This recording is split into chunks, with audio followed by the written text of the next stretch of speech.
नमस्कार. श्री स्वामी समर्थ या यूट्यूब चॅनेलवर आपणा सर्वांचे स्वागत आहे. मित्रांनो, आता गुरुपौर्णिमा जवळ आलेली आहे. या निमित्ताने अनेक स्वामी भक्त पारायण करतात. पण पारायण करण्यापूर्वी हे मार्गदर्शन नक्की ऐका, नक्कीच तुम्हाला त्याचा लाभ होईल. मित्रांनो, अनेक जण गुरुचरित्र, स्वामीचरित्र, दत्तभावांजली किंवा इतर पवित्र ग्रंथ वाचत असतात, पारायण करत असतात. पण एक प्रश्न आहे, पारायण पूर्ण होते तरी त्यांना अपेक्षित अनुभव येत नाही किंवा त्यापासून त्यांना काही अपेक्षित असं यश मिळत नाही. याचं कारण आज आपण या माहितीतून जाणून घेणार आहोत. हा व्हिडिओ शेवटपर्यंत नक्की पहा, कारण एक छोटी चूकही पारायणाचे फळ कमी करू शकते. आता पारायण म्हणजे काय? तर पारायण म्हणजे केवळ ग्रंथ वाचणे नव्हे, तर श्रद्धा, विश्वास आणि समर्पण हे ठराविक कालावधीमध्ये धर्मग्रंथाचे संपूर्ण वाचन आपण करतो, त्याला म्हणतात पारायण. तर त्यामागचा उद्देश म्हणजे आपल्या मनाची शुद्धी, आपलं ईश्वराशी नातं दृढ करणे किंवा जोडणे आणि आपल्या अंतर्मनामध्ये भक्ती जागृत करणे, असा हा पारायणाचा अर्थ असतो. आता पारायण हे संकल्पाशिवाय कधीच सुरू करायचे नसते. पारायण सुरू करण्यापूर्वी स्वामींच्या किंवा दत्तगुरूंच्या चरणी प्रार्थना करायची आहे की हे स्वामी राया किंवा स्वामी महाराजांनो, माझ्याकडून हे पारायण तुमच्या कृपेने पूर्ण होऊ दे. माझ्या ज्या काही चुका होतील त्या मला क्षमा करा आणि माझ्या मनामध्ये सद्बुद्धी आणि भक्ती निर्माण करा. अशा प्रकारची प्रार्थना महाराजांजवळ आपण करायची आहे. म्हणजे हा संकल्प मनापासून असेल तर तो खरा विधी ठरतो किंवा खरा संकल्प ठरतो. आपलं मनही कसं पाहिजे? शुद्ध असायला पाहिजे. म्हणजे मनाची शुद्धता ही फार मोलाची आहे. शरीराची स्वच्छता महत्त्वाची आहे, तशी आपल्या मनाची स्वच्छता महत्त्वाची आहे. समजा आपल्या मनामध्ये मत्सर, राग, द्वेष, दुसऱ्याविषयी वाईट भावना किंवा अहंकार, अशा जर गोष्टी आपल्या मनामध्ये सतत असतील तर आपण ईश्वरापासून काय होतो? दूर जातो.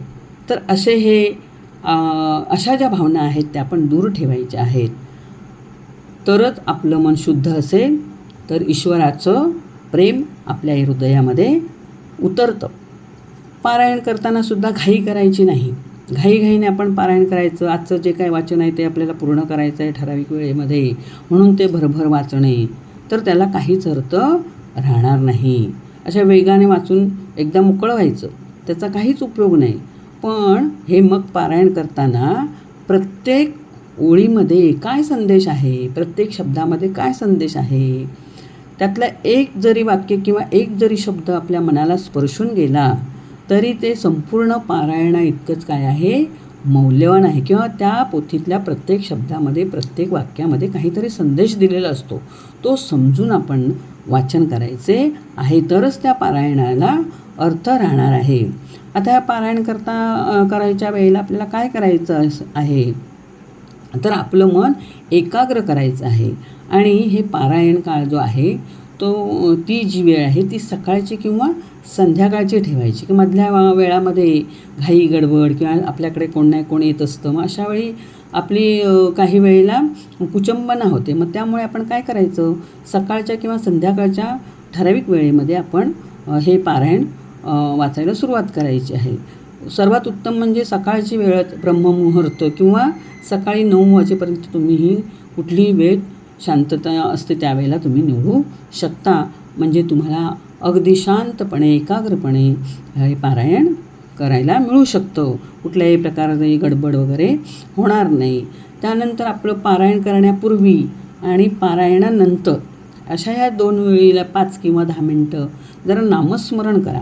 म्हणजे सुरुवात करायच्या अगोदर 5 मिनटं नामस्मरण आणि आपलं वाचन झाल्यानंतर 5 मिनटं नामस्मरण करायचं. म्हणजे काय होतं की काही मिनिटं आपण स्वामींजवळ किंवा आपल्या त्या उपास्य देवतेजवळ किंवा दत्तगुरूंजवळ महाराजांजवळ आपण काय करतो, जवळीक साधत असतो.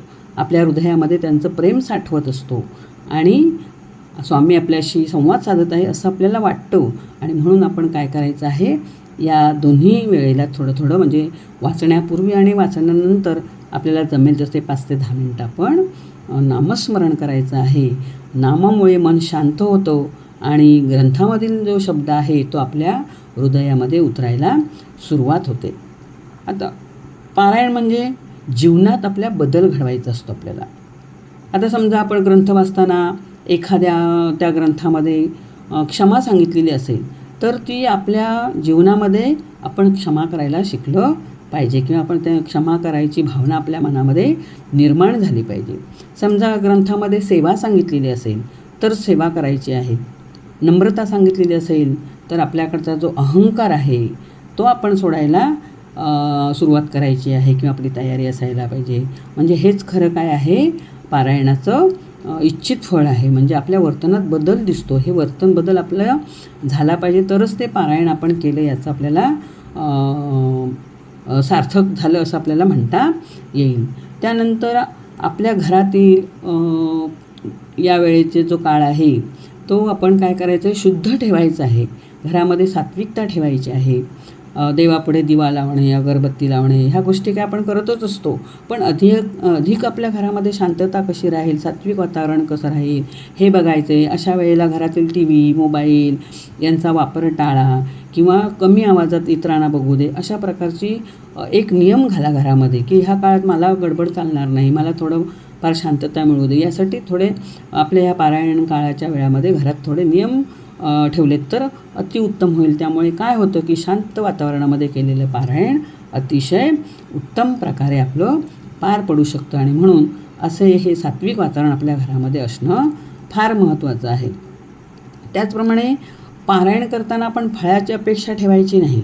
अजिबात त्याच्यापासून मला हे मिळावं ते मिळावं किंवा आपण अटी घालतो की मी असं असं करते हे मला मिळावं, ही आपली अट झाली. मग देवाजवळ तुम्ही अट घालू नका. अटी कशाला घालताय? अटी घालून तुम्ही जर पारायण करताय तर त्याला काहीच अर्थ नाही. अटी घालायच्या नाहीत. आपल्याला जे काही मिळणार आहे ते महाराज किंवा स्वामी आपल्याला देणारच आहेत. फक्त त्याला योग्य वेळ येण्याची आपल्याला वाट पाहावी लागते. आपल्या श्रद्धेचे जे फळ आहे किंवा आपली श्रद्धा आहे त्याचा आपल्याला मोबदला हा मिळणारच असतो. त्यामुळे आपण अटी घालून पारायण करायचं नाही. त्यानंतर आपलं पारायण पूर्ण झाल्यानंतर आपल्याकडे नम्रपणा हवा. पारायण पूर्ण झालं की स्वामींना किंवा महाराजांना विनंती करा, स्वामी हे सर्व मी तुमच्या कृपेनं केलेलं आहे. माझ्याकडून जे काही या कालावधीमध्ये काही वाईट घडलं असेल किंवा चांगलं घडलं असेल ते सुद्धा तुमच्याकडून घडलेलं, तुम्हीच माझ्याकडून घडवून घेतलेलं आहे.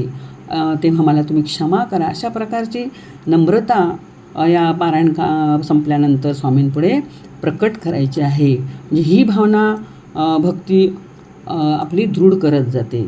आणि बघा, जर हे तुम्ही असं केलं तर नक्कीच तुम्हाला काय होईल, या गोष्टीचा फायदा होईल. आणि स्वामींना नुसतं तुमचं पारायण नको आहे की तुमचे वाचन नको आहे, ते आपल्याला काय करायला सांगतात की तुमचा जो आवाज असतो तो आवाज तुमचं मन ऐकलं पाहिजे. ओठाने ग्रंथ नुसता वाचायचा नाही तर तो हृदयाने ग्रंथ वाचायला किंवा जगायला शिकायचा आहे, तरच ते पारायण म्हणता येईल.